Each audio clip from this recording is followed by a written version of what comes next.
Seichi was an ugly big back who got bullied for smelling like he should be flushed down the toilet. However, when he is summoned to another world, he eats a mysterious fruit that helps him evolve into an overpowered GIGACHAD who rizzes all the baddies and cracks everyone. Before this, Seichi was being bullied by the other kids for stinking up the classroom when a strange voice suddenly came on the speakers. The voice introduces himself as God and explains that they're all getting isekai to another world. He grants them the ability to see their status screens, but adds that they'll need to form groups to survive. At this, Seichi asks if he can join the other kids' group, but when they see he's stuck on level 1 with trash skills, they all abandon him and head to the new world. Once alone, God decides to give Seichi a special skill before isekaiing him too. 5 days later, Seichi stumbles through the forest lost and hungry, when a fruit suddenly falls on his head. He sees that it's called the Fruit of Evolution, and proceeds to gobble it up like the big back he is. Suddenly, a voice announces that the fruit has been activated even though nothing seems to happen, so he goes in search of more food. Just then, he stumbles on some monkeys that are almost as ugly as he is and discovers they are at level 120.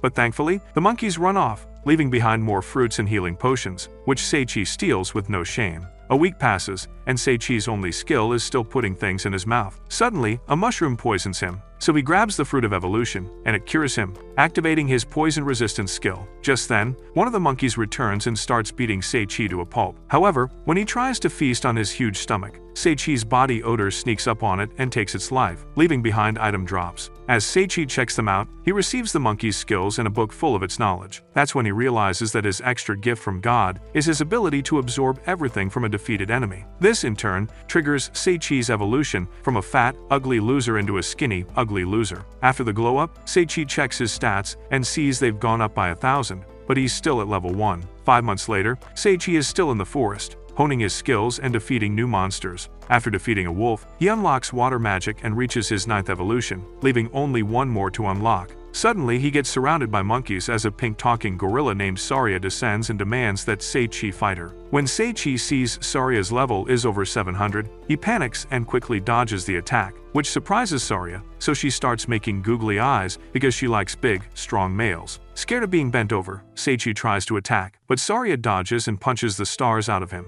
But when she sees he's not dead, this makes her want him more. Seichi sees he's doomed, so he decides to try his water magic and summons a large water attack, which only drenches the idiot himself. In return, Saria decorates his face with her fists, almost sending him to meet his maker. However, Seichi refuses to give up and decides to use his secret weapon, the smell of 5 months without a shower. Unfortunately, this only rizzes Saria up, who says she now wants to marry him and carries him off. Afterwards, Saria treats Seichi to a meal in her treehouse, but when he asks her to release him, Saria says they're now a couple. Creeped out by the idea, Seichi reminds her that she's not his type. After making a cute face that ends up annoying Seichi more, Saria tells him to eat up, so Seichi angrily takes a bite, but freaks out on realizing how delicious it tastes. So he says that she'd make a good bride, making Saria excited. On sensing this, he crashes her hopes by saying that only other gorillas would think so. Moments later, while Saria does the dishes, Seichi silently plans his escape, but when Saria asks if he was thinking about her, he asks Saria how she learned to talk. In response, Saira says she learned from some books she found in a cave. When she shows him the books, Seichi checks them out and realizes they're spell books for daily activities. After scanning through the pages, he gets notified that he has acquired the daily life magic. Later, at a nearby stream, Saria fishes with her bare hands while Seichi watches in amazement. However, he soon realizes it's his only chance to escape, so he tries to crawl away, but runs into a giant spider and freaks out. Suddenly, Saria shows up to save her gentleman in distress and asks if he's hurt. Seichi then realizes she's genuinely worried about him and feels guilty for how he's treated her. The next day, while they have breakfast, Saria says she'll be going out with her homies to search for fruits of evolution. On hearing this, Seichi spills the contents of his mouth, making Saria ask if he knows about the fruit. Quickly, Seichi denies this, so Saria explains that the fruit can help him ascend to the peak of his race, making Seichi think he'll soon get the Ashton Hall build. However, when she warns that he'll die if he eats 11 of the fruits, Seichi gets sweaty, since he's already eaten 10. After this, Saria says she's eaten 10 and was gathering the fruits for her potential partner before someone stole them. When she threatens to unalive the thief, Seichi quickly grovels and confesses that he stole it because he was hungry. Surprisingly, Saria says she'll forgive him and suggests that they get married immediately. However, Seichi refuses, making Saira ask if he hates her, but he says he doesn't, so she blushes. Just then, Syra says she's heading out to hunt, and as she heads out, Seichi dashes out and decides to find his way out of the forest. Meanwhile, in a neighboring country, the other students question a knight named Zakia, asking when they'll get to fight real battles. Since they're tired of swinging wooden swords, Zakia tells them to get used to wielding weapons first. Back in the forest, Seichi tries to escape, but Saria suddenly runs after him, telling him to stop running in that direction. Ignoring this, Seichi boosts his speed using instant movement and speeds up ahead. Finally, he arrives at a cave radiating an evil aura, but when he hears Saria calling for him, he runs into the cave. Shortly after, he arrives in a room and sees a skullhead dude, who then says he must be strong since he made it into the room. Rattled by this, Seichi assesses the guy and realizes he is a level 1 Dark Lord named Xenos. Just when he thinks Xenos is nothing to worry about, Xenos tells him to check again. So Seichi checks again and discovers that Xenos is actually level 1500, while Xenos suddenly vanishes and reappears behind him.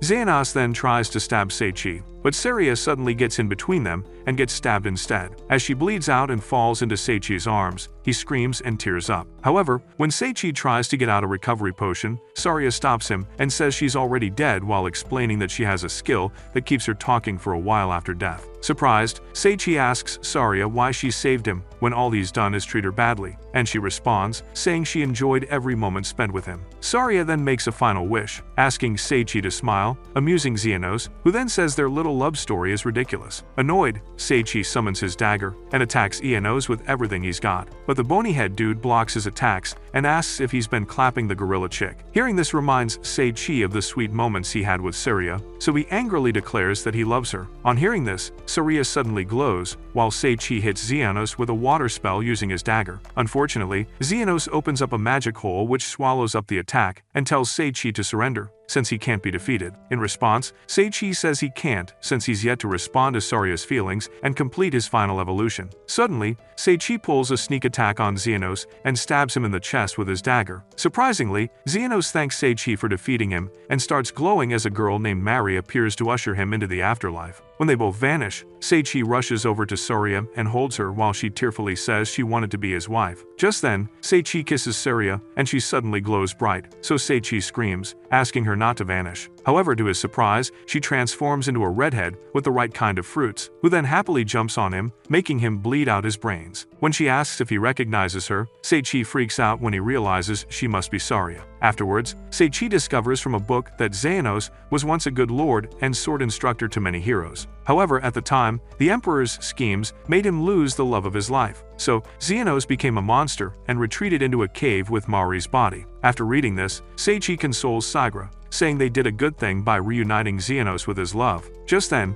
he checks a chest Xenos left behind and finds a shirt in it, so he hands it to Saria, who then puts it on, frying his brain in the process. Suddenly, Seichi gets bombarded with skills and magic from the chest, and is notified about the start of his final evolution. Suddenly, Seichi gets zapped out of nowhere and falls to the ground, while Syra worries that he's dying. However, when he gets back up, Seichi notices Syra blushing and asks her what's going on. In response, Syra says he looks much cooler, but Seichi brushes it off and says he plans to leave the forest. Just when Syra says she'll follow him to the ends of the earth, a sheep dressed in a suit appears and introduces himself as Edward, the dungeon administrator. In addition to this, he reveals that Seichi is the first person to clear the dungeon, and so he transforms Syra's shirt into a gown and gives Seichi a helmet with some special abilities. He then teleports them out of the forest, where they decide to begin their adventure. On their way to the nearest town, they encounter some slimes, so Seichi defeats them and finds some boots and skill cards left behind by the slimes, so he gives the boots to Saria and acquires the absorb and compress skills. When he's notified that he has leveled up more, Seichi screams, worrying that he's becoming more dangerous. Suddenly, his helmet starts shooting off light rays, so Seichi takes it off as it transforms into a robe. While Seichi checks it out, Saria hands him a letter that dropped from the robe. When he opens it, he realizes it's from Edward, who then congratulates him on leveling up and explains that his helmet evolved with him.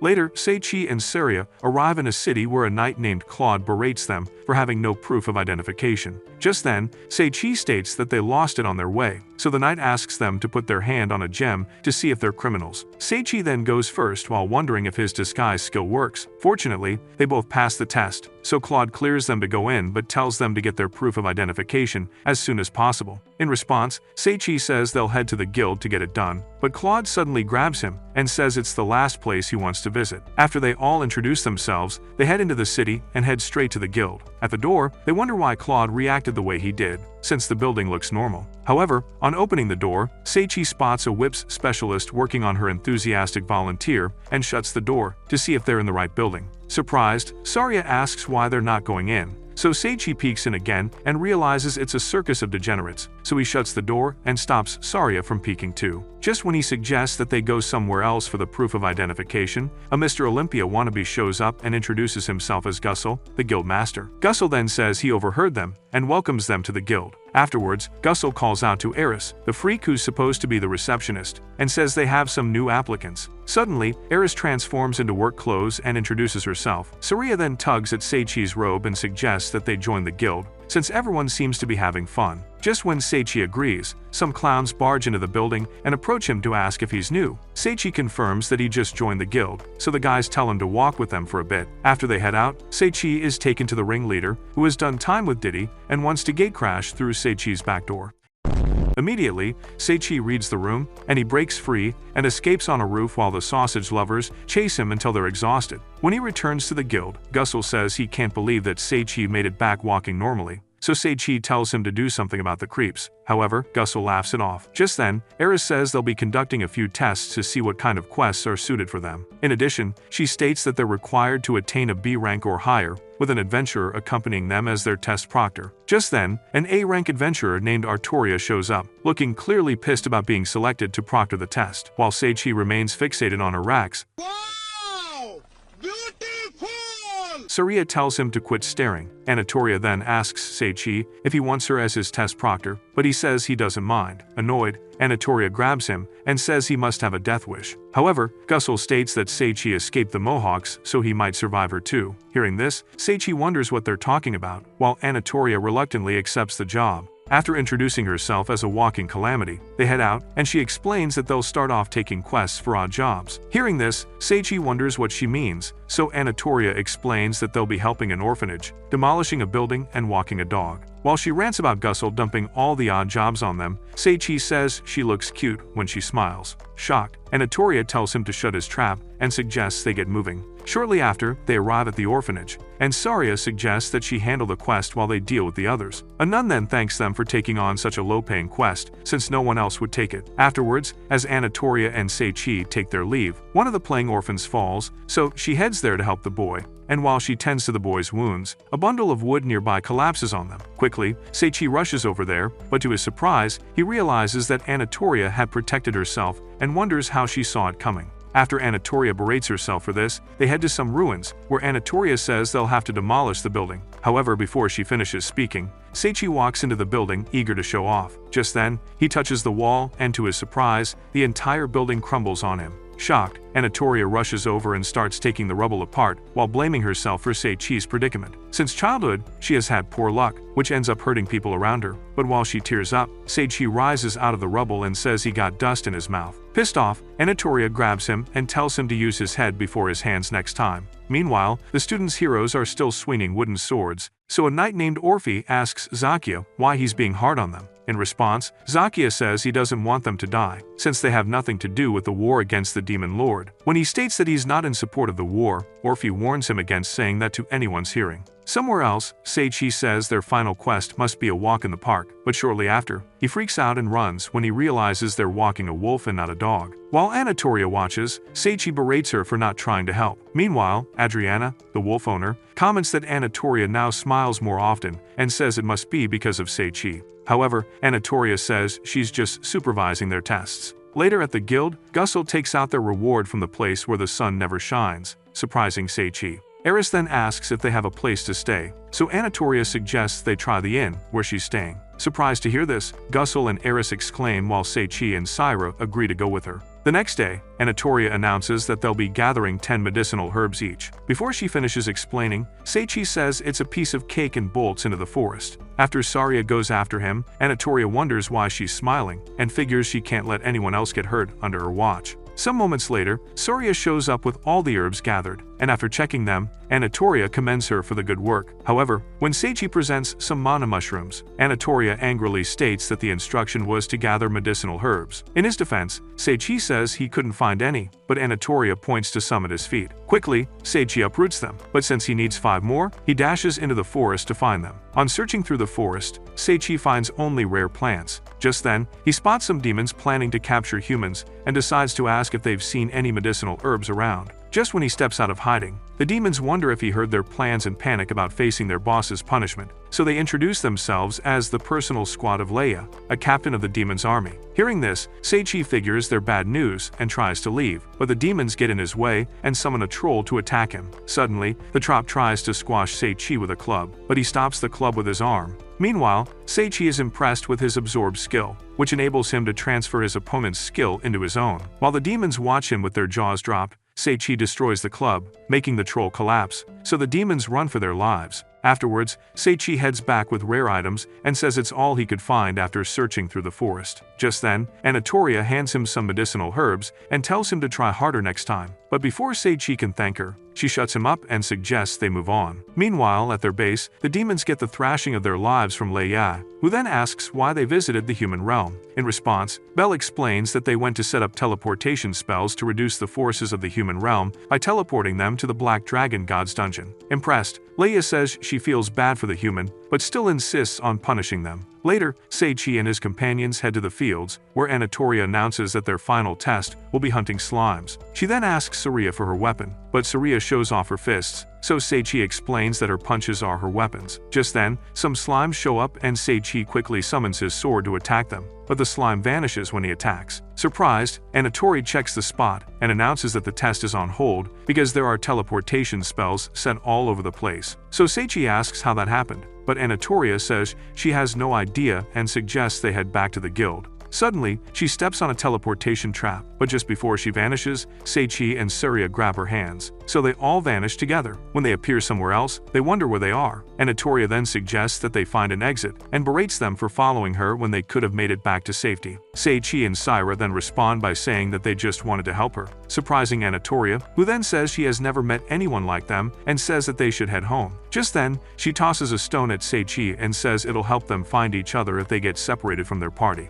After adding that it glows red when a party member's life is in danger, Anatolia mistakenly steps on a trigger, which then erects a wall that separates them. So, Anatolia tries to break the wall with her axe and calls out to her companions, but they can't hear her, so she runs in the opposite direction. Meanwhile, Seichi starts panicking and punches the wall, but soon realizes he's not Superman. Just then, Saria points out that they have the guide stone and asks how they'll use it. In response, Seichi says he's clueless. Suddenly, the stone glows and starts floating in the direction where Anatolia is, but it runs into the wall and falls to the ground. So Sigra points to another path, and they follow it. Unknown to them, Anatolia is being worked over by a mummy, but she jumps high and takes it out with a power slash. Despite this, she worries about Seichi and Saria as she finds her way out of the dungeon. Meanwhile, Seichi and Saria arrive in a room where they find a chest, but Seichi suddenly starts heading back. When Saria asks why he's ignoring the chest, Seichi says it's suspicious. Suddenly, the chest grows some arms and legs and jumps at Seichi and Saria, but Seichi repels it with a water spell.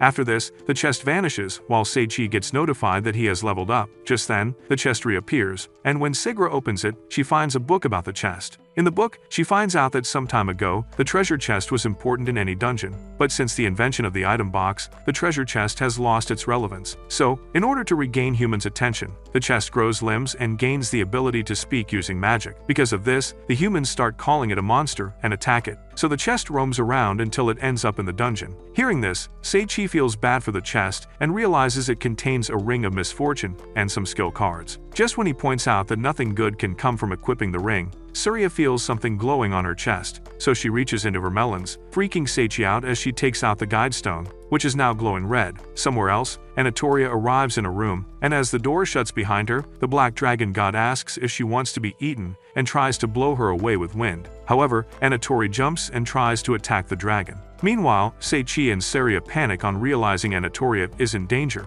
and when the guide stone keeps running into the wall, Seichi angrily punches the wall, but stops when his hands hurt. At the same time, Anatolia gets knocked down as the Black Dragon commends her for putting up a good fight. Determined to get Seichi and Saria home, Anatolia gets back up and goes into full berserk mode. Despite this, the dragon knocks her into the wall and stabs her with some spikes, knocking the fight out of her. After this, the dragon tries to cremate Anatolia on the spot, but Sei-Chi shows up in time with Saira to shield her from the fire with his robe. Surprised, Anatolia asks how they found her, and Saria explains that the guide stone led them to a wall where Sei-Chi angrily punches a hole through and moves them quickly with his instant movement. Sei-Chi then hands a recovery potion over to Saria and tells her to take care of Anatolia. Just then, he faces the black dragon, who then tells him that none of them will leave alive. Suddenly, Sei-Chi summons his swords and declares war on the black dragon, but he almost gets hit by its fiery breath. Luckily, Sei-Chi evades the attack and counters with slashes from his swords, but the dragon pushes him back with another fiery attack. At this point, Sei-Chi realizes his opponent is strong,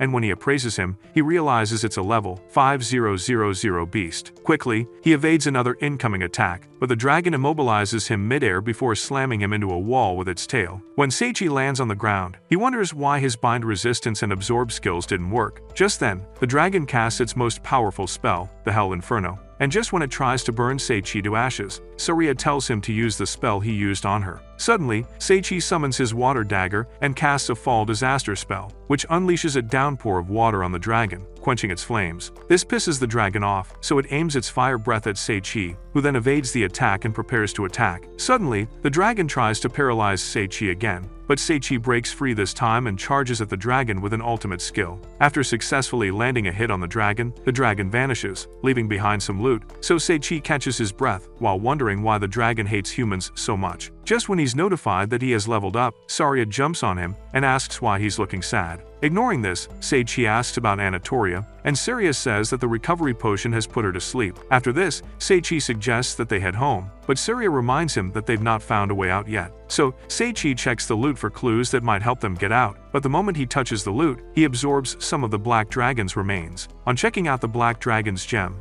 he realizes that eating it will improve the potency of all his magic, so he swallows it up. Shortly after, he checks the chest and finds a new cloak that can't be scratched by any weapon and a biography of the Black Dragon God. In the book, Sei-Chi finds out that the Black Dragon God was once the guardian deity of a human land, but was subjugated because the humans wanted to make weapons using his parts. Fortunately, a demon lord saves the dragon, but the humans summoned heroes to take him out and sealed the Black Dragon God in his dungeon, where he vowed to get back at the humans. After reading the story, Sei-Chi sobs and feels bad for defeating the Black Dragon God. Just when Saira wonders why Edward didn't appear this time, an explosion goes off on Sei-Chi's face, and some letters drop. On reading the letter, he figures it's from Edward, who then congratulates him for clearing another dungeon and tells Sei-Chi to refrain from clearing dungeons since he'll be going on a vacation trip. Afterwards, they all teleported near the city, and as they head towards the guild, Anatolia wakes up. Suddenly, she starts punching Sei-Chi and asks to be put down, but Sei-Chi says she isn't fully recovered yet.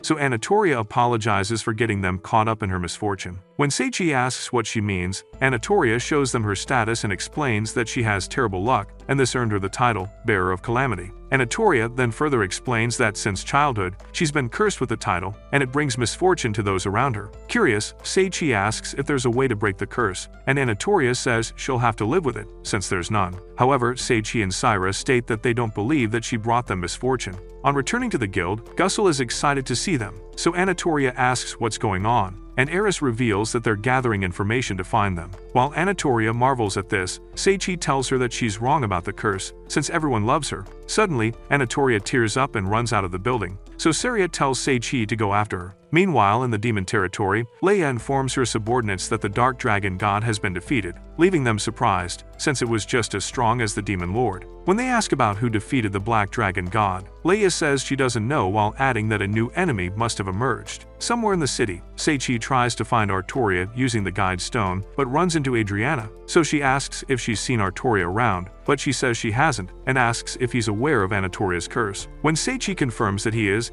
Adriana requests that he get closer to her, and Sei-Chi responds, saying it's not a problem, since he's got his eyes on her melons anyway.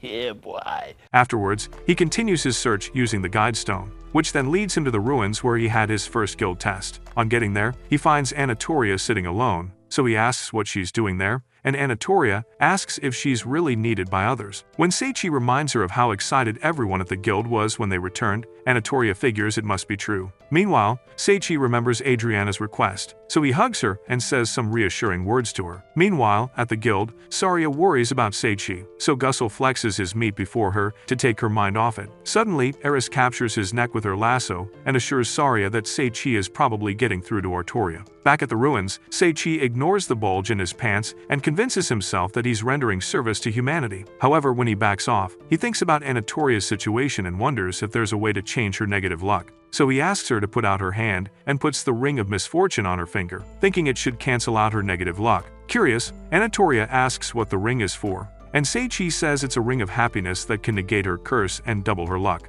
He then assures her that she'll no longer be the calamity and promises to support her. Suddenly, Anatolia pushes him off and dashes off again, leaving Seichi to wonder where he went wrong. Just then, he realizes his speech sounded like a proposal, but figures it's okay as long as it makes her happy. Some days later, during breakfast, Saira notices Seichi looking troubled and asks him what's up. He then asks if she's also noticed that Anatolia has been avoiding him, and Saira assures him that she doesn't hate him. Surprised, Seichi asks how she's so sure, and Saira says she just has a hunch. After this, he asks Saira what she'll be doing for the day, since their hunting test was cancelled, and Saira says she'll be visiting the orphanage. When Saira asks what he'll be doing too, Seichi says he'll be gathering some information. Afterwards, they part ways, and Seichi decides to learn more about the world. He then heads to the guild to ask Gussel some questions about the world, but the idiot tries to sell some Macho Man manual to him. Just when Seichi says he's uninterested, Eris shows up and berates Gussel for being a musclehead. After this, she tells Seichi that she has some special information for him. Hearing this, Seichi lights up, expecting something good, but Eris ends up asking him to subscribe to her OnlyFans. After this, Gussel asks Seichi what he'd like to know, and Seichi asks if there's any major event that happened recently. So Gussel revealed that he heard that some other countries summoned heroes from another world to defeat the resurrected demon lord. Eris then chips in that he can visit the royal library for more information on the summoning. While Seichi wonders where that is, Gussel pulls out a stinking map from where he stores his valuables and hands it to Seichi. Somewhere else, the king complains about Zakia's failure to start training the heroes for real battles, and a mage named Helio chips in that many of the heroes themselves are requesting real battles. When he points out that they're at risk of tremendous damage if the demon lord attacks, Helio suggests that they enroll the heroes in Barbador Magic Academy, where they can easily rise through the ranks and be used as weapons to flex the Empire's muscles. Curious, the king asks how that will work out, and the mage states that they can make the heroes comply by putting enslavement bracelets on them. Somewhere in the city, Anatolia runs while wondering why it gets creamy down south every time she sees Seichi. Meanwhile, at the royal library, Seichi checks some books for information on the heroes' summoning, but keeps finding stories that portray mankind as saints and the demons as devils. While he wonders which story is true, he checks some books on magic, but every time he opens a page on a new type of magic, he gets notified that he has acquired the magic. Shortly after, Seichi gets bombarded with notifications of all the magic types he has mastered, so he freaks out and wishes he could return to being a normie. After he leaves the library and decides to continue his research some other time, Seichi spots Mei, a girl with animal ears, selling paintings. Impressed by her work, Seichi buys one and stores it in his item box. Suddenly, Seichi perceives an aroma, which then leads him down an alley. There, he finds a cafe, and just when he grabs the doorknob, he worries that he might walk into another den of degenerates. However, because he's hungry, he walks in and spots a man named Ronze drinking at the bar, who then says he doesn't look familiar. While Seichi stutters, Ronze invites him to the bar, and Noed, the bartender, welcomes him to the cafe. At the same time, Anatolia wanders around the city while processing her feelings, and when she gets confused, Adriana shows up and offers to give her some advice. Back at the cafe, Noad serves Seichi a bowl of pasta, and when he digs in, he freaks out. Suddenly, he picks up the plate and empties it in seconds. So Ronze asks if it's his first time at the cafe, and Seichi reveals that he officially became an adventurer the previous day. On hearing this, Ronze introduces himself as a commoner and Noad as the cafe owner. Somewhere else, Adriana announces to Anatolia that she's fallen in love, surprising Anatolia, who then says it's impossible. Just then, Adriana asks if the ring on her finger is for aesthetics, so Anatolia quickly hides it, but Adriana points out that it's a sign that she's taken, while adding that Seichi lifted her curse when he could have lifted her skirts instead. Just then, Anatolia comments that Seichi has a thing going on with Saria, but Adriana tells her to admit that she's in love. On hearing the L word, Anatolia realizes she's screwed, so she tears up and asks Adriana how she can get Seichi's attention. Adriana then assures her that she'll teach her the perfect way to win his heart. Meanwhile, at the cafe, Seichi has explained his situation with the ladies to the men, so Noid reveals that giving a girl a ring is a symbol of his vow of eternal love. In hearing this, Seichi spits out his drink while Ranzai adds that he'll lose his family jewels if he changes his mind. While Seichi worries about his sausage, Ranzai asks why he can't marry Anatolia, and he confirms that there's another girl in the picture. So, Ranzai suggests that he confess his love for both of them, making Seichi freak out. Noah then tells him to grow some balls and tells both ladies how he feels. Gingered by this, Seichi thanks them for the meal and heads out of the cafe. After this, Noah warns Ranza that he shouldn't be exposing himself by visiting the cafe since he's a public figure, but Ranza says there's nothing to worry about since Louise, the kingdom's strongest swordsman, will escort him. After that day, Seichi heads to the orphanage, hoping Saria will still be there. However, while he contemplates breaking the news to the ladies the next day, Anatolia shows up and as she approaches him, Seichi tries to clarify his true intention when he gave her the ring. But Anatolia suddenly plants a kiss on him and says she knows he didn't propose with the ring. However, she hugs him while saying she doesn't care as she confesses that she's fallen in love with him. While the homewrecker says she's aware he has a thing going on with Saria, she asks Seichi if she's not good enough. Just then, Seichi recalls the advice he got at the cafe, so he holds Anatolia and tries to speak. But Saria suddenly steps out of the orphanage, giving Seichi the shock of his life. Surprisingly, Saria tells Seichi accepts Anatolia while adding that she's always known that he's a community property. Just then, Seichi faces Anatolia and confesses his love before kissing her too. After this, Saria joins them in a group hug, while their other friends show up to congratulate them. The next day, Gussel talks to Seichi and Saria while shamelessly waving his tool in their faces. Disgusted, Seichi tells him to stop the show of shame and talk normally. So Gussel points out that every high-ranking adventurer needs a horse to make their quests easier. He then takes out a map from his favorite storage and hands it over to Seichi to help him get to a stable. Later, Seichi heads out on his own, since both Saria and Anatolia are busy. So he checks the map, and when he finally finds the stable, he walks in and says he'd like to buy a horse. The stable owner then asks if he's trying to enter the Royal Cup too, but since Seichi stares blankly like the byproduct of a cloning experiment, the store owner explains that it's a horse race where anything goes, and since it's so dangerous, the participants earn extravagant prizes. After this, the stable owner shows Seichi the horses he has for sale, starting with a dragon horse. After this, he moves on to the deer horse, which looks like a stuffed animal, and explains that it has twice the horsepower of the dragon horse. When Seichi comments that the deer horse looks dumb, the store owner says it can be quite useful when trained. However, when he taps the deer horse, it collapses and dies. So the stable owner explains that deer horses die easily because they're so dumb they could forget to breathe. After this, the stable owner points to the last horse available and says it's a mare with anger issues. While he explains that he wouldn't recommend the horse, Seichi points out that it's a donkey, and suddenly, the donkey kicks and stomps the life out of the stable owner. Suddenly, Seichi acquires the skill to understand all languages, so he overhears the donkey saying he can only be touched by those he deems worthy. So, Seichi comments that he talks a lot for a donkey, surprising the donkey, who then asks who he is. Before he responds, the donkey attacks him, but luckily, he evades the attacks and grabs the donkey by its legs. He then lifts the donkey, which then protests and asks to be put back down. However, Seichi says he can't risk doing that and getting kicked, so the donkey surrenders and acknowledges Seichi while apologizing for attacking him earlier. After this, he offers to serve Seichi and introduces herself as Lulune. Suddenly, the confused stable owner gets back up and threatens to beat Seichi up, but unfortunately for him, the donkey kicks him out of the building. Later, Seichi walks in the city with Lulune, who then perceives an aroma, so Seichi decides to treat him to good food.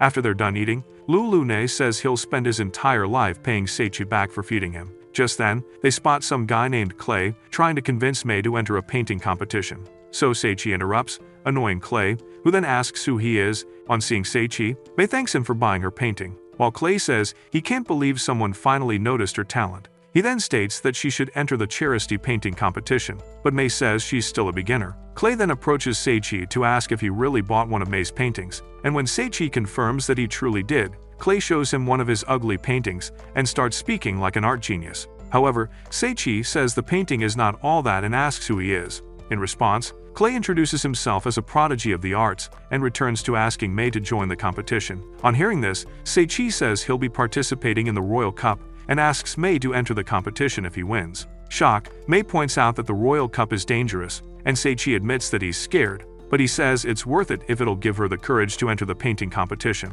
Just then, Clay chips in that a delicious, legendary, gigantic fish is one of the rewards of winning the Royal Cup. On hearing this, Lulu Une gets excited, so Clay asks Sei-Chi if he'll be riding Lulu Une in the competition, and when he confirms that he will, Clay and May stare at him like he just signed his death warrant. When the day finally arrives, the host announces that the second place will get spicy pictures of the Valkyrie captain, while the winner will get to spend the day with the Valkyries. While the audience goes crazy about this, Lulu Une and Sei-Chi agree to aim for 5th place and get the gigantic fish. Just then, May and Clay show up, and while Clay encourages them, May advises them to withdraw. However, Sei-Chi says he used to be like her in the past, until his friends gave him a push. He then says he's trying to do the same for her, so he sits on Lulu Une and gets fired up for the race. After this, the host explains the race and states that taking out fellow racers is allowed. Suddenly, the gates open and the race begins, but the deer horses collapse from shock while Lulu Une starts catwalking on the tracks. Surprised, Sei-Chi asks what's going on,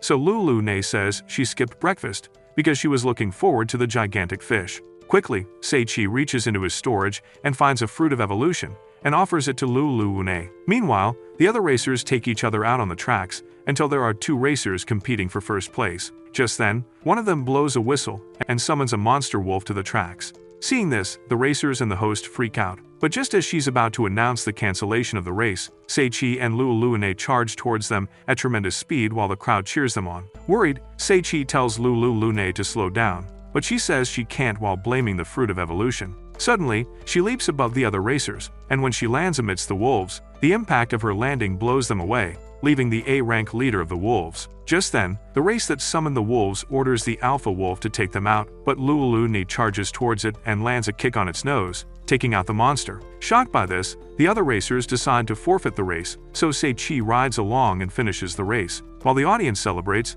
May gets excited and tells Clay that she'll be joining the competition. Meanwhile, Lulu Une laments about not getting the gigantic fish reward, so Sei-Chi consoles her by thanking her for doing her best. Moved by this, Lulu Une hugs Sei-Chi and suddenly starts glowing. Coincidentally, Surya and Anatoria walk in and watch Lulu Une transform into a girl without clothes. Wow! Beautiful!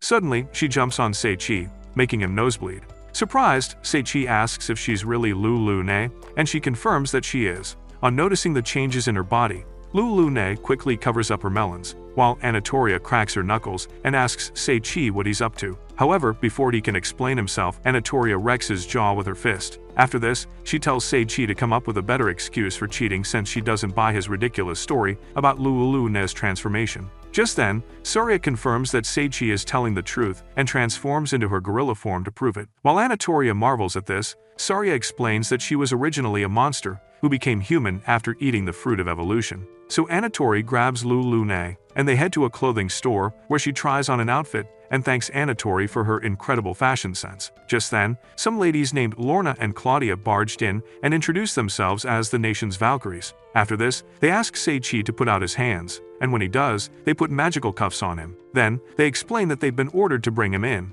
surprising Sei-Chi, who then asks if he did something wrong, but the ladies ignore his question and take him away. Meanwhile, in the demon's territory, the captains of the demon army meet and wonder why they were summoned. While they berate Leia for showing up late, Lutia, the demon lord's daughter, walks in and thanks them for responding to her summons. After this, she reveals that she summoned them to discuss an alliance with the Windberg Kingdom. While they all marvel at this, an ugly fatso named Kreis asks if she's really trying to form an alliance with the humans who have persecuted demons for years and also sealed away her father. In response, Lutia says that she heard that the king of Windberg is building relations with some demons. Just then, Leia points out that the Black Dragon God was single-handedly defeated by a human from Windberg. While the other marvel at this, Leia narrates how she summoned the soul of the dragon, and it told her he lost fair and square to a human named Sei-Chi. On hearing this, Kreis complains that the demon lord's army has suffered enough from the humans, but Lucia says they can't cling to the past forever and suggests that they start coexisting with the humans. However, Christ brings up a prophecy about a calamity that'll happen to the demons if they get involved with the humans. Lucia then offers to sacrifice her head if the prophecy comes true, and when Christ won't stop talking about it, the other captain threatens to crush him. Annoyed by this, Christ heads to the door and says they'll all learn how foolish it is to form an alliance with the humans. After he leaves, Lucia asks the captains for their support, and they all pledge their support for her. Meanwhile, on getting to his chambers, Christ laments about his plans being ruined, but figures he can still do something about it. Meanwhile, in the Windbird Kingdom, Sei-Chi and the Valkyries arrive at the castle, and he asks why he's being taken in. Just then, Lorna points out that he'll be spending the day with them since he won the Royal Cup. When he asks why he's in cuffs and protests, Claudia sets him free, while Lorna announces that they've arrived at the training grounds and explains that it's protected by a barrier that won't break even when mages cast magic at full strength. Claudia then says that Louise won't allow the mages to do that, so Sei-Chi asks if Louise is really that scary. In response, Lorna freaks out and says she's a devil. Afterwards, they spot the Valkyries training with Louise, who then beats them all up easily and tells them to work on their attacks. Shortly after, Louise approaches them and introduces herself as the leader of the Valkyries in the kingdom. When Sei-Chi offers his hand for a shake, Louise hands him a wooden sword and suggests that they have a mock battle. Sei-Chi then responds by asking if he can head back home, but Louise draws her wooden sword and closes in for an attack. Somewhere else, the summoned heroes have been enrolled at Barbador Academy. So Kanazuki and her friends run into a guy named Oyama, who then says he's surprised to see that a slacker like Kenji made it into the academy. Before Kenji reacts, Kanazuki stops him and asks Oyama what he wants. Just then, one of Oyama's background extras suggests that they have a little match to see whose group can defeat more monsters. Just then, Oyama backs Kanazuki into a wall while saying he'll go easy on her, but she slaps some sense into him and says she's uninterested in the match. So Oyama leaves with his friends while threatening to show Kanazuki what happens when they're defied. Meanwhile, back at the castle, Louise goes crazy with her attacks on Sei-Chi, and when he dodges them, she says she's impressed. After this, she decides to attack him with her full strength, making Sei-Chi freak out, and while she swings at him, Lorna says she is surprised to see someone who could dodge Louise's attacks and wonders if Sei-Chi is human. Just then, Louise says she never imagined that her serious attacks wouldn't work, so she decides to end it with her trump card. Hearing this, Sei-Chi freaks out, but just as Louise charges towards him, he unlocks some new skill that increases his reflexes. Suddenly, he evades Louise's attack and skillfully kicks the sword out of her hand, leaving Louise surprised. Almost immediately, Sei-Chi puts his sword to her throat and ends the duel, surprising everyone as well as himself. Sensing this, Lorna asks why he's acting shocked, and Sei-Chi confirms that he's actually shocked at his own abilities. Just then, Louise kneels before him and asks if she can call him master. Somewhere in the castle, an intruder watches the king as a maid serves him in his chamber, and when she leaves, the intruder sneaks in. At the same time, Lorna sits with Sei-Chi at a table and thanks him for giving Louise her first challenge, since she's been a genius with the sword since childhood, and her only match was the Black Paladin. After explaining that Louise recreates techniques she witnesses during duels but has no skills or magic, Sei-Chi says she is talented. Just then, Louise shows up and thanks Sei-Chi for saving her. Curious, Sei-Chi asks what she means, and Louise points out that it's lonely being the best swordsman in the kingdom, so she has no friends. Just then, Sei-Chi says it's fine if she thinks he'll measure up, but adds that he doesn't have much to teach her. However, Louise says she'll watch and steal techniques from him. She then pulls him and suggests they duel again, but a maid shows up and announces that the king has been attacked. However, when he offers to help, Claudia says they can't involve an outsider like him. After they all leave, Sei-Chi activates his world vision skill and locates the intruder. After probing further, Sei-Chi realizes the intruder is a young girl named Oliga who's under an enslavement spell. Coincidentally, Oliga heads his way and jumps down from the upper floor. So Sei-Chi comments that she really looks like an assassin, startling Oliga, who then throws some knives at him. However, Sei-Chi catches the knives and says she won't be getting them back because they're dangerous for her. Suddenly, Sei-Chi unconsciously activates a reflex defensive skill and pins Oliga's cloak to the wall with the knives. While Sei-Chi wonders why his body acted automatically, Oliga jumps off the wall and attacks him with the knives, making Sei-Chi wonder why she became an assassin. However, he evades her attacks and knocks her out cold. While he carries her in his arms, the Valkyries arrive, so he tells them that she's the assassin. While Lorna finds this hard to believe, Louise orders her to interrogate Oliga, since she's the nation's top interrogator after learning from Eris. After this, Sei-Chi asks about the king, and Louise reveals that he won't wake up, since he was attacked with a dagger cursed with eternal slumber. She then adds that no one has been unable to do the curse, and while they worry about this, Sei-Chi recalls how he inverted Anatoria's curse, so he asks to be taken to the king. On getting to the king's chambers, he realizes it's Ronze and freaks out when he sees his wound emitting a dark aura. Seeing his reaction, Claudia asks if he knows the king, and Seichi says they've met once. While he wonders if he was respectful enough, Florio, Louise's brother, who is the leader of the mages, shows up. So Seichi introduces himself and asks about the king's condition. In response, Florio explains that he has healed some of the wounds but can't stop the curse, and asks Seichi to help them out. Just then, Seichi figures there's no magic to undo curses, so he decides to create one. Suddenly, he activates his magic creation skill and starts creating a new magic using Ronze as his lab rat. Just then, he starts racking his brains for answers on how to make the magic work and creates a spell to invert the curse.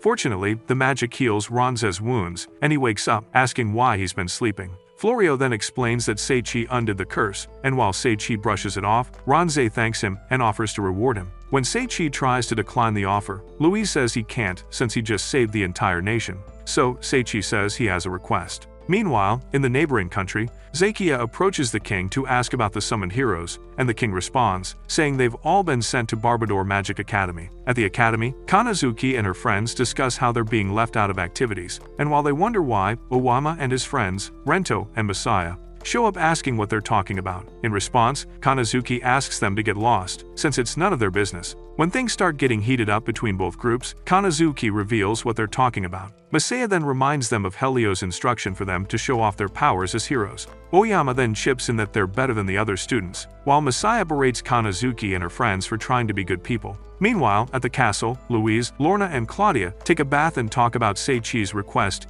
to train in magic and swordsmanship with Louise and the other Valkyries, and they swoon over it. Somewhere else in the country, Anatoria, Saria, and Lulu now also take a bath and worry about Seichi. Anatoria then asks Saria if she isn't worried that Seichi might return with a new girl.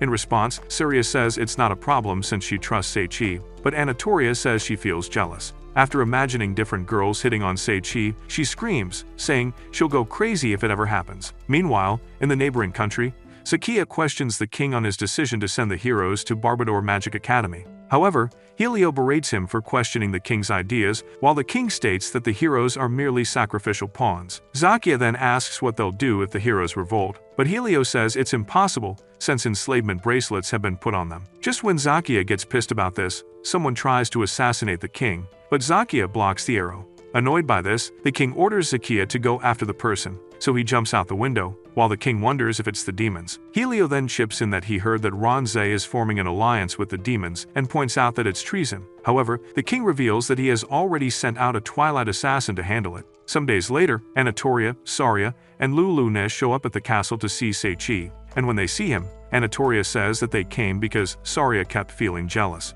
While Saria denies this, Louise shows up looking so pretty that Anatoria attacks Seichi while asking if he's been getting cozy with her. Quickly, Seichi explains that Louise is the captain of the Valkyries, surprising the ladies. Saria then introduces herself as Seichi's wife, while Anatoria introduces herself as his girlfriend. On hearing this, Florio freaks out and comments that Seichi is a manho, while Lulune introduces herself as Seichi's loyal servant, surprising Seichi, who then freaks out. When Louise also says that she's proud to have him as her master, Florio says any man would give their family jewels to be in his shoes. Meanwhile, in a room somewhere in the castle, Lorna dresses like a whip specialist and prepares her whip to torture Oliga. Some moments later, Lorna starts whipping Oliga's feet while the others watch, and Claudia comments that Lorna is just getting started. Just then, Lorna puts a bowl of pork cutlet and lets Oliga perceive the aroma, while she eats from the bowl. After a while, Lorna tells Oliga to start talking if she wants a taste of the meal, but Seichi suddenly barges in and calls her a devil. Surprised to see Louise, Lorna asks what she's doing there too, and Louise asks why she's using such gruesome methods. In response, Lorna says she thought Oliga might speak when she gets hungry enough. On hearing this, Louise cancels Lorna's dinner, making her freak out as she screams and apologizes. Afterwards, Louise removes Oliga's blindfolds while Seichi serves her a dish and tells her to eat as much as she wants. After she empties the bowl, Oliga thanks them for the meal, and Louise identifies the collar on her neck as an enslavement collar. Seichi then chips in the collar must have forced her to attack Ronze, while Lorna comments that they shouldn't have ordered the interrogation when they knew this. When Seichi suggests that they remove the collar, Oliga says it's impossible and touches the collar. Suddenly, she gets electrocuted, making Seichi wonder who could do such a cruel thing. Meanwhile, in the neighboring country, Helio informs the king that Oliga was captured and assures him that he can ensure she doesn't leak any secrets. so the king tells him to go ahead. Somewhere nearby, Zakia swings his sword while thinking about his pursuit of the culprit who made an attempt on the king's life. He had caught up with the assassin, who then aimed his arrow at him and introduced himself as Sheen. Just then, Zakia drew his sword and asked Sheen why he was trying to plunge the nation into chaos. In response, Sheen said that the kingdom has long been in chaos and shot an arrow at Zakia, who then blocked it. After this, Sheen drew more arrows and accused Zakia of being clueless about what the people are going through. After firing more shots, Shin drew more arrows and said he's trying to avenge a demon girl who was murdered by some soldiers because of an order given from above. When Shin blamed the king for the demon girl's death, Zakia said he can overlook anyone threatening the empire, regardless of their reasons.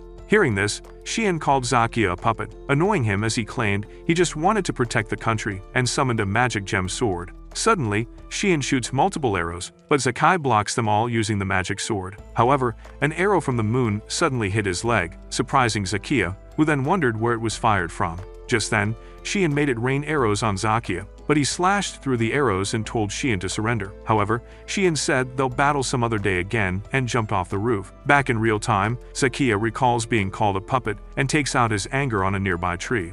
Meanwhile, at the castle, while Seichi tries to figure out a way to break Oliga's enslavement collar, the ladies arrive, and just then, he draws inspiration from Abraham Lincoln and ends up creating a magic that breaks the enslavement collar. Moved by this, Oliga starts wailing, while Louise consoles her. When she finally calms down, Oliga introduces herself and tells the story of how beat folks like herself were mistreated by the Kaiser Empire. Sometime before this, in a prison, she was separated from her mother and was taken to a facility where young beast folk are trained to be weapons of destruction. After this, Oliga became an assassin serving the royal family of the Kaiser's empire. When Oliga concludes by condemning herself, Seichi holds her hands and blames the empire for using her that way. Afterwards, Seichi tells Oliga to see him as her elder brother, and Saria suggests that she stay with them, but Oliga says that the empire might come for them. However, Seichi assures her that he can protect her from the empire. When he asks Louise what she thinks, she approves of the idea while stating that Ronze wishes to see Oliga protected as well, since she's quite young.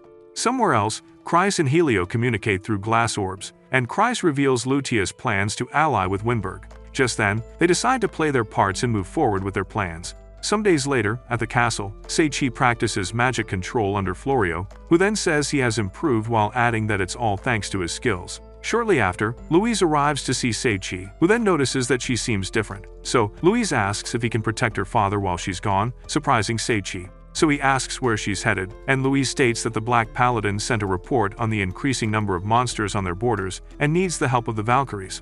Seichi then says he's a mere adventurer, but Louise reminds him that he once defeated her, so Seichi agrees to do it. Shortly after, while Seichi and the other ladies see the Valkyries off, Saria asks how long she'll be gone for, and Louise says it'll be over a month. So the other Valkyries arrive, and they say their goodbyes before leaving. After more practice with Florio, Seichi gets better at controlling his magic, so Florio comments that he might finally acquire the control skill. After this, while Seichi laments about how poor his power control was, he gets notified that he just acquired the Endless Hell skill.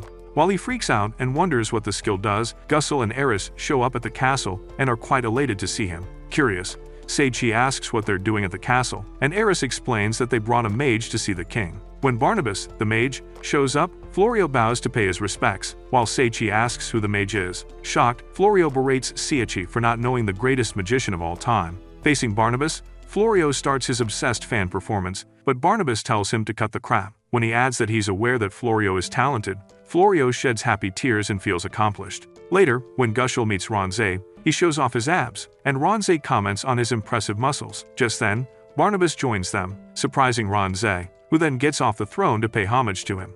However, Barnabas says the formality is unnecessary, since he's now a ruler. Curious, Seichi asks Florio how they know each other, and Florio explains that Barnabas was Ronze's former instructor. So, Ronze asks for a chair for Barnabas, and when they sit, Ronze asks Barnabas why he showed up, and he responds, saying it's because of his academy. On hearing this, Seichi asks Florio about this, and Florio reveals that Barnabas is the principal of Barbador Magic Academy. So, Ronze asks if it's about the heroes from the Kaiser Empire who were enrolled in the academy, and Barnabas confirms that ever since the heroes joined the academy, there have been endless troubles. Suddenly, a soldier arrives with information from the forest guards and reveals that a huge horde of boss-level monsters has appeared in the neighboring forest and is trying to invade the city. Upon hearing this, Ranza freaks out, but Barnabas points out that there's nothing to worry about since the Valkyries can handle them. However, Ranze informs him that the Valkyries are over at the border, holding off monsters. At the border, the Black Paladin says he's taken out lots of the monsters, but they keep getting back up. Louise then suggests that they launch an all-out attack with more force than they can recover from. Suddenly, Louise gets off her horse and draws her sword for some action. Shortly after, she hops off a cliff and starts attacking the monsters with her magical sword. Feeling motivated, Lorna orders the other Valkyries to charge, and they all rush into battle, taking out the monsters. While the Valkyries wipe out what's left of the monsters, Claudia announces that they have just received a message that a huge horde of monsters has just invaded the royal capital. On hearing this, Louise worries about Ranze.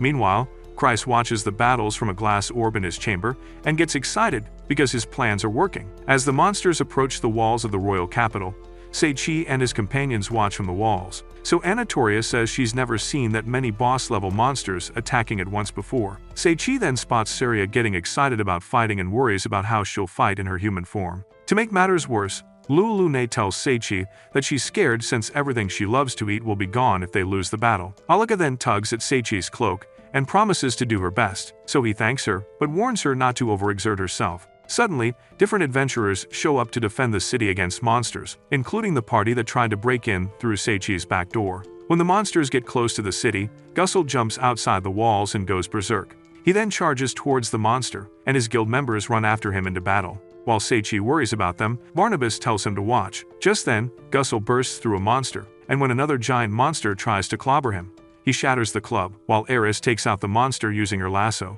After Eris tells him to watch his back, Gussel moves ahead and punches a hole through another giant monster. Watching all this unfold, Seichi discovers Gussel's true power and watches how Eris binds giant monsters with her ropes and rips them apart using her lasso. After this, the circus of degenerates show off their awkward abilities while taking out the monsters. Also, Claude shows up on the battlefield and takes out some monsters. When he's done, he comments that the monsters are adorable compared to the adventurers from the guild. Hearing this, the sausage lovers party threaten to force his back gate open. However, they transfer their aggression to a monster and break in through his back door. Suddenly, the king of the beasts shows up on the battlefield, but Noad faces off against it with a sickle and defeats it in one fell swoop. While Seichi marvels at this, Ranza reveals that Noad is a legendary assassin. On hearing this, Seichi says he thought Noad is just a cafe owner, so Ranze clarifies that Noad is now retired. Meanwhile, on the battlefield, Saria transforms her arm into her gorilla form and punches the life out of a monster, while Anatoria freezes up a monster before crumbling it into pieces with her axe.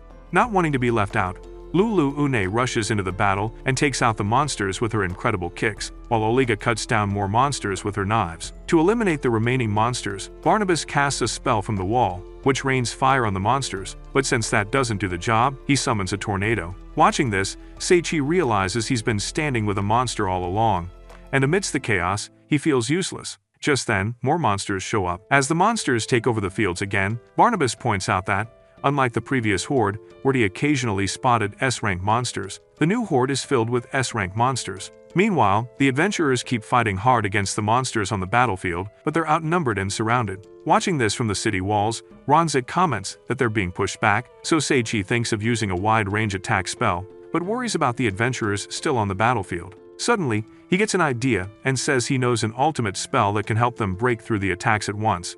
He then starts to envision the spell and raises his hand to the sky to activate it. However, when nothing happens, Seichi breaks down and feels embarrassed. Just when he has lost all hope, the sky suddenly gets dark, and bolts of lightning take out the monsters from the skies.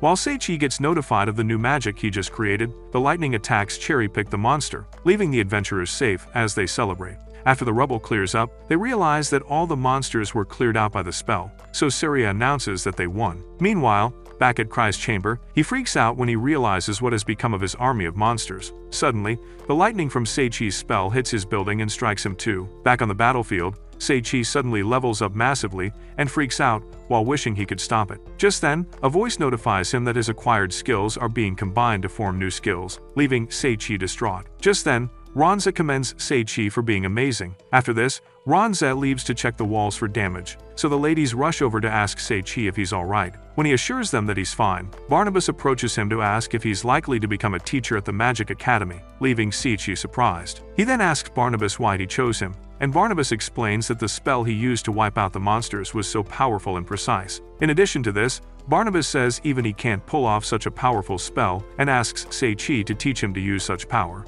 When Sei-Chi tries to stop him from speaking, Barnabas asks if he'll accept the job at the academy, but Sei-Chi says he can't make the decision yet because he promised Louise to stay in the royal capital till they return and can't leave his friends behind. To convince him, Barnabas says that Saria and Lulu Ne can enroll at the academy while Anatolia teaches, and Olga can work as an assistant. On hearing this, Sei-Chi and the ladies accept the offer. So, Barnabas says they can leave whenever Louise returns from the border, and the ladies get excited because of this. In the following days, while they wait for Louise's return, Sei-Chi decides to go on dates with his girlfriends. Some days later, Saria shows up with Olga in Sei-Chi's room and suggests that he take her out on a date too, so that she won't be left out. So, Sei-Chi suggests that they go together, and shortly after, they head out like a small family. While they watch Olga play, Sei-Chi thanks Saria for loving him and confesses his love for her too. Later, while they play, an airship flies over the city and displays the tournament schedule of the painting competition. On the day of the competition, Sei-Chi and his friends are in attendance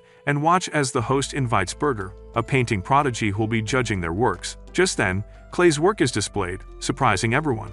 While the ladies have varying opinions on what it looks like to them, Clay explains how the painting reflects his feelings towards art. After this, May displays her painting of Sei-Chi riding on Luna, and the audience instantly loves it. She then reveals that it's a painting of the person who encouraged her to get into the competition. When she comments on how much he inspired her, Sei-Chi feels on top of the world. After the competition, Sei-Chi congratulates May on winning first place, while she thanks him and reveals that she got an offer to study painting in the City of Art. When Sei-Chi lights up on hearing this, May says she'll be leaving the city. Just then, she asks Sei-Chi to let her paint him as her first painting when she graduates from the City of Arts, so Sei-Chi agrees. Later that day, the Valkyries return, and Sei-Chi welcomes them. Louise then gets off her horse and says she heard that he'll be leaving for the academy. In addition, she says she wishes she could go with him, but Sei-Chi reminds her that he has a duty to protect her country, and tells her to visit some other time. Back in the demon's territory, a girl named Angria contacts Kreis through his magic crystal and berates him for failing in grand style.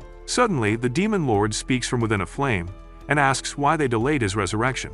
Quickly, Kreis apologizes and explains that he's in the process of gathering the despair needed to sustain him. However, this pisses the demon lord off, so he tells them to get to work and gather as much despair as they can get. After he vanishes, Kreis says that they need a richer source of despair to resurrect the demon lord, so Angria points out that they can get it from the Magic Academy. The next day at the academy, Kanazuki recalls the moment a girl looking for Sei-Chi told her about him and how he saved her, but the girl left before she could ask more questions about him. Meanwhile, at the royal capital, the people celebrate to send off Sei-Chi and his harem off. When they're ready to leave on a carriage, Sei-Chi thanks them all for taking good care of him. Louise then points out that she's proud to have him as her master. After they all say their parting words, Sei-Chi and the others say their goodbyes and their leave. On the ride, Sei-Chi thanks the ladies for sticking with him, and they in turn thank him for taking care of them. A few moments later, Barbatus asks Sei-Chi if he'll miss the city, and he confirms that he would by explaining that the city gave him a warm welcome. In addition to this, he says he's not saying goodbye forever, and reveals that he plans to show them how well he's doing after he has grown some more. If you could choose one of Sei-Chi's numerous abilities, which would you pick? Let's know your thoughts in the comments. And if you'd like to see more videos like this, like and subscribe to the channel. Thanks for watching.